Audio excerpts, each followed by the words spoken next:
रानो चिड़िया बहुत ही गरीब चिड़िया थी। वो कभी किसी पक्षी के घर का कोई काम करती थी तो बदले में वो उसे खाने के लिए थोड़ा सा भोजन दे दिया करते थे। रानो चिड़िया की एक ही छोटी सी बेटी थी। वो अपनी छोटी सी बेटी से बहुत प्यार करती थी। मम्मा, जब मैं छोटी थी तो क्या मेरे पापा दाना लेने जाया करते थे? प्रिया बेटी, आपके पापा आपसे बहुत प्यार करते थे। पता है, जब आप अंडे से फूटी थी तो आपके पापा आपके लिए खूबसूरत लाल रंग का छाता लेकर आए थे। मम्मा, क्या मेरा वो छाता अब भी है? हाँ गुड़िया बेटी, मैंने आपका छाता छुपा दिया था। जब आप बड़ी हो जाओगी तो आपको आपका छाता भी दे दूंगी। मम्मा, पापा हमको क्यों छोड़कर चले गए? गुड़िया बेटी, आपके पापा को एक शिकारी चील खा गई थी। ये तो ऊपर वाले की इच्छा, जिसकी जितनी जिंदगी उसने उतना ही जीना होता है। मम्मा, क्या पापा वापस नहीं आ सकते? नहीं गुड़िया बेटी, आपके पापा अब कभी वापस नहीं आएंगे, मगर हाँ, जब आप कोई अच्छा काम करोगी तो आपके पापा की रूह को सुकून मिलेगा। मम्मा, अगर पापा हमारे पास नहीं आ सकते तो क्या हम पापा के पास जा सकते हैं? गुड़िया बेटी, ऐसे नहीं बोलते, अभी आप बहुत छोटी हो, आपने जीना है। हर माँ बाप की इच्छा यही होती है कि उसके बच्चे बड़े हों, उनके भी बच्चे हों। मम्मा, मुझे बहुत भूख लग रही है, क्या कुछ खाने को मिलेगा? गुड़िया बेटी, अभी तो कुछ नहीं है खाने को, तुम थोड़ा सा इंतजार कर लो। आज कौवों ने बुलाया है मुझे अपने घर में, मैं काम करके आती हूँ। मम्मा चिड़िया अपने घर से उड़ती है और वो सीधा कौवों के घर चली जाती है। कौवे जंगल में थोड़े से अमीर कौवे थे और बहुत ही ज्यादा घमंडी थे। गौरी बहन, मैं आ गई, बोलिए आपका क्या काम कर देना है? क्या बोला छोटी चिड़िया? मुझे तूने बहन बोला, गंदी छोटी जात वाली। अरे तू तो गरीब चिड़िया है, मैं तेरी बहन कैसे हो गई? चलो चलो माफी मांगो मुझसे। गौरी, तो मैं आपको क्या बुलाऊं? गौरी बुलाऊं तो अच्छा नहीं लगता। मैंने बहन साथ लगा दिया तो आपको गुस्सा आ गया। वैसे भी हम सब पक्षी ऊपर वाले की नजर में बराबर हैं। आगे से मुझे सबक ना पढ़ाओ, मुझे से आइंदा गौरी मालकिन कहा करो, नहीं तो दफा हो जाओ मेरे घर से। मैं किसी और गरीब पक्षी को बुला लूंगी। गौरी कवि गहनों में लदी हुई रहती थी, बहुत ही ज्यादा अमीरत पर फख्र करती। मम्मा चिड़िया बेचारी सारा दिन उसके घर का काम किया करती थी। चिड़िया इधर आना, मेरे पंख दुख रहे हैं, क्या तू मेरे पंख दबा दोगी? गौरी मालकिन, बुरा मत मनाइएगा, हम काम करते हैं पेट पालने के लिए। हम इतनी भी नीच चाहते नहीं हैं कि हम आपके पंख दबाते फिरें। चल चल, आज से तू काम से फारिग है, ज्यादा चटर पटर बातें करती है, जुबान चलाती है। मुझे तुम जैसी नौकरानी नहीं चाहिए। जाओ जाओ, चली जाओ। मम्मा चिड़िया निराश होकर वापस अपने घर में आ जाती है। मम्मा, आप उदास क्यों लग रही है? क्या सब ठीक तो है ना? हाँ गुड़िया बेटी, सब ठीक है, आप चिंता ना करो, आप सो जाओ, आप दाना खा लो और फिर नींद कर लो। गुड़िया दाना खाती है और फिर सो जाती है, मगर गुड़िया को क्या पता कि उसकी मम्मा को नींद नहीं आ रही थी। गुड़िया बेटी, मैं क्या करूँ? मैं दुनिया जहान के जितने भी ताने सह लूं, पर मैं तुमको भूखा नहीं रख सकती। जैसे ही मेरी बेटी बड़ी होगी तो मेरी बेटी मेरा सहारा बनेगी। सुबह हो जाती है। सुबह ही सुबह गुड़िया अपनी मम्मा से कहती है, मम्मा आज आप काम पर नहीं जाएंगे क्या? देर हो रही है, जल्दी से जाएं। मम्मा चिड़िया मन ही मन में कहती है, गुड़िया बेटी क्या बताऊँ तुमको, उन कौवों ने मुझे काम से निकाल दिया है। बहुत ही बदतमीज कौवे थे, काम के साथ साथ बदन भी दबाते थे। नहीं गुड़िया बेटी, आज मैंने काम पर नहीं जाना, मैंने दूसरों के घरों का काम करना छोड़ दिया है। अब मैं भोजन लाया करूँगी, ऊपर वाला मुझे कहीं न कहीं से कुछ दे देगा। मम्मा, अगर भोजन ही लाना है तो फिर मैं भी आपके साथ चलूंगी, हम दोनों माँ बेटी एक साथ भोजन लेने जाएंगी। अरे नहीं गुड़िया बेटी, आपको पता नहीं चलता, आप अभी छोटी हो, शिकारी पक्षी पकड़ लेगा, मैं खुद ही जाऊंगी। मैं जाऊंगी जाऊंगी जाऊंगी, मैं आपके साथ जरूर जाऊंगी। अच्छा अच्छा ठीक है, ज्यादा बोलो नहीं, तैयारी कर लो, फिर हम भोजन लेने जाते हैं। फिर थोड़ी देर के बाद गुड़िया अपनी मम्मा के साथ भोजन लेने चली जाती है। जंगल में सूखा चल रहा था, इसलिए भोजन ढूंढना बहुत बड़ा काम लगता था। मम्मा चिड़िया और गुड़िया इंसानों की बस्ती में पहुंच जाती हैं। गुड़िया बेटी ध्यान से, कोई इंसान हम पर हमला न कर दे। हाँ मम्मा, मैंने भी सुना है कि इंसान बहुत जालिम होता है। मम्मा चिड़िया एक छत पर देखती है तो वहाँ पर बहुत सारे दाने बिखरे हुए थे। गुड़िया बेटी वो देखो उस छत पर दाना है, चलो हम जाकर दाना चुग लेती हैं। हाँ मम्मा मुझे भी दाना नजर आ गया है, यही दाना है, चलो जल्दी चलते हैं और हम दाना खा लेते हैं। हाँ गुड़िया बेटी मुझे भी जोरों की भूख लगी है, चलो चलते हैं। वो दोनों माँ बेटी वहाँ से उड़ती हैं और वो सीधा किसान के घर के छत पर चली जाती हैं। वो दोनों माँ बेटी अभी छत पर बैठी ही थी कि तभी उन्होंने एक दाने को अभी चोंच लगाई थी कि उन पर जाल आकर गिरता है और वो दोनों जाल में फंस जाती हैं। बचाओ बचाओ, हमें कोई तो बचाओ। गुड़िया बेटी आप भी मेरे साथ आ गई हो, ये जालिम शिकारी हमें पकड़ने के लिए प्लान बनाकर बैठा हुआ था। मम्मा मम्मा अब क्या होगा, अब हम अपनी जान कैसे बचाएंगे? गुड़िया बेटी रुको मैं कुछ करती हूँ। मम्मा चिड़िया थोड़ा सा ऊपर को उड़ती है और अपने पंख फड़फड़ाने की कोशिश करती है। इस तरह जाल थोड़ा सा ऊपर होता है। गुड़िया बेटी ये जाल ऊपर हो सकता है, मैं तुम्हें निकालती हूँ जाल से।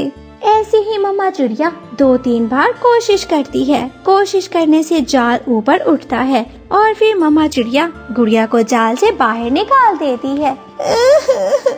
मम्मा मम्मा आप बाहर कैसे आओगी? आपके बिना मैं नहीं रहना चाहती। मम्मा मम्मा आप भी बाहर आओ ना।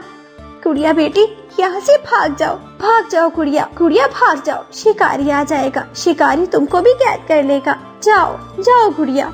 नहीं मम्मा मैं आपको छोड़कर नहीं जाऊंगी, मैं आपके बिना नहीं रह सकती। गुड़िया जाती हो या नहीं, जल्दी जाओ, शिकारी आ जाएगा। मम्मा चिड़िया के बार बार कहने पर कोई पक्षी आया और मेरे पैसे लेकर चला गया। पापा पैसे। अरे कौन आ गया, कौन ले गया? भाग्यवान देखो ना बच्चा रो रहा है। ऐसे किसान का बच्चा पैसों के लिए रोता रहता है। थोड़ी देर के बाद किसान की पत्नी अपने बेटे को खिलौना गाड़ी देती है। खिलौना गाड़ी लेकर वो जैसे ही आंगन में आता है गुड़िया तुरंत उड़ती है और वो खिलौना गाड़ी चोंच में दबाकर ले उड़ती है। पापा मैंने देख लिया है, वो एक चिड़िया है, पापा पकड़े उस चिड़िया को, पापा कुछ करें। अरे भाग्यवान सुनती नहीं हो, बेटा रो रहा है, ना जाने किन कामों में बिजी हो, देखो तो सही बेटे को। अरे मैं क्या करूं, खुद ही जाल बिछा दिया है चिड़ियों के लिए, अब घर में चिड़िया तंग नहीं करेगी तो क्या करेंगी? जाल ऊपर कर दो और चिड़ियों को जाने दो। अरे भाग्यवान समझा करो, मेरा चिड़िया खाने का बहुत मन करता है, आज चिड़ियों का सालन पकेगा हमारे घर में। चिड़िया के सालन का नाम सुनकर गुड़िया और ज्यादा डर जाती है। जो भी करना पड़ा मैं अपनी मम्मा को जरूर बचाऊंगी, मैं इस जालिम शिकारी के मुंह में अपनी मम्मा का मांस नहीं जाने दूंगी। देखते हैं शिकारी तुम जीत पाते हो या फिर नहीं। फिर शाम से पहले पहले शिकारी की पत्नी और उसका बेटा बाहर बैठ जाते हैं। वो सभी आपस में बैठकर बातें कर रहे थे। गुड़िया आंगन वाले पेड़ से उड़ती है, सीधा शिकारी के सर पर जाकर बैठ जाती है और फिर शिकारी को जोर जोर से चोंचे मारना शुरू कर देती है।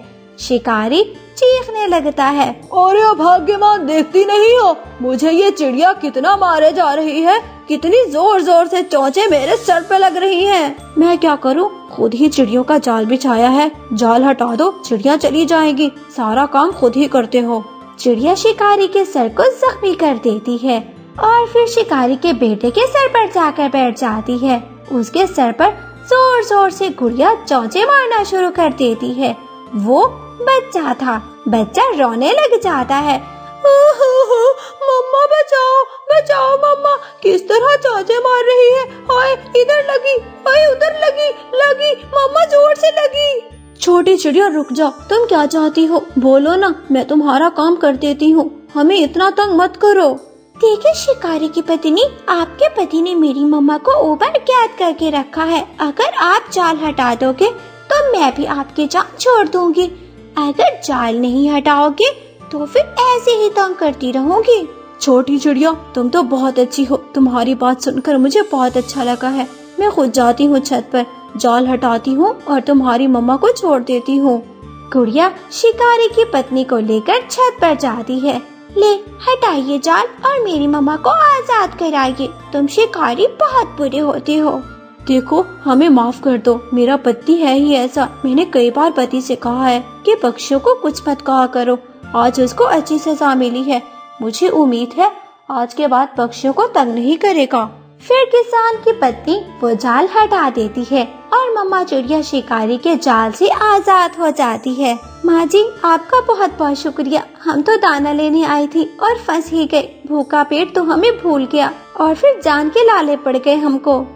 चिड़िया माफ कर दो, तुम बहुत ही सुंदर चिड़िया हो। लो ये भुट्टा तुम ले जाओ, अपने बच्चों को खिला देना। मम्मा चिड़िया और गुड़िया वो भुट्टा लेकर खुशी खुशी अपने घर में वापस आ जाती हैं। प्यारे दोस्तों, हमें इस कहानी से क्या सीख मिलती है? हमारे लिए जितनी बड़ी भी दुश्वारी आ जाए, मगर हमें दिल छोटा नहीं करना चाहिए। जिस तरह छोटी गुड़िया ने अपनी मम्मा को छुड़ाया, इस तरह हमें भी अपनी अकल से हर मुश्किल को पार कर देना चाहिए। जंगल में अब ठंड का मौसम आ गया था। ठंड के कारण हर जगह बर्फ ही बर्फ जमी होती। जंगल के पक्षियों को कहीं भी दाना भोजन नहीं मिल रहा था। भूख के कारण मिट्ठू तोता रानो चिड़िया के पास आता है। चिड़िया चिड़िया, क्या तुम्हारे पास कोई दाना है? हाँ मिट्ठू तोता, मेरे घर में थोड़ी सी गेहूं की बालियां रखी हैं। गुड़िया खा रही थी, थोड़ी सी बचा ली उसने। ये ले, ये आप खा लें। रानो, ऐसी ठंड में हमें कुछ करना होगा। हमारे घर भी पक्के नहीं हैं और हमारे पास दाना भी नहीं है। हाँ मिट्ठू भैया, मैं यही सोच रही हूँ। आज मैं सभी जंगल के पक्षियों को बुलाऊंगी और उनको एक अच्छी उपाय दूंगी, जिसके कारण हम सभी पक्षी अपने घर भी बना लेंगे और अपना अनाज भी इकट्ठा कर लेंगे। हाँ चिड़िया, ये बहुत अच्छी बात की है तुमने। ऐसा ही करना। मैं सभी पक्षियों को आज बड़े पेड़ के नीचे दावत देकर आता हूँ। थोड़े ही समय में जंगल के सभी पक्षी बड़े पेड़ के पास जमा हो जाते हैं। रानो चिड़िया भी वहाँ पर आ जाती है। चिड़िया, तुम ही हमें कोई उपाय दो। तुम बहुत होशियार और चालाक हो। हाँ रानो बेटी, बहुत ठंड है। ठंड में तो जैसे बहुत से सामना हो रहा है। तुम ही हमें कोई उपाय बताओ। हाँ रानो, सारी रात मेरा बेटा कीकी रोता रहा है ठंड से। बच्चे सो नहीं पाते। कोई अच्छी सी उपाय बताओ। तभी वहीं पर गोरी और कालू भी आ जाते हैं। छोटे पक्षी डरपोक डरपोक, अरे हम पक्षी नहीं हैं, हम कौवे हैं। हम कौवों से सीखो कि कैसे ढीठ बना जाता है। अरे हमें ठंड नहीं लगती, हम बिल्कुल ठंड में सोते हैं। हाँ, हम डरपोक नहीं हैं और हम छोटे पक्षी भी नहीं हैं।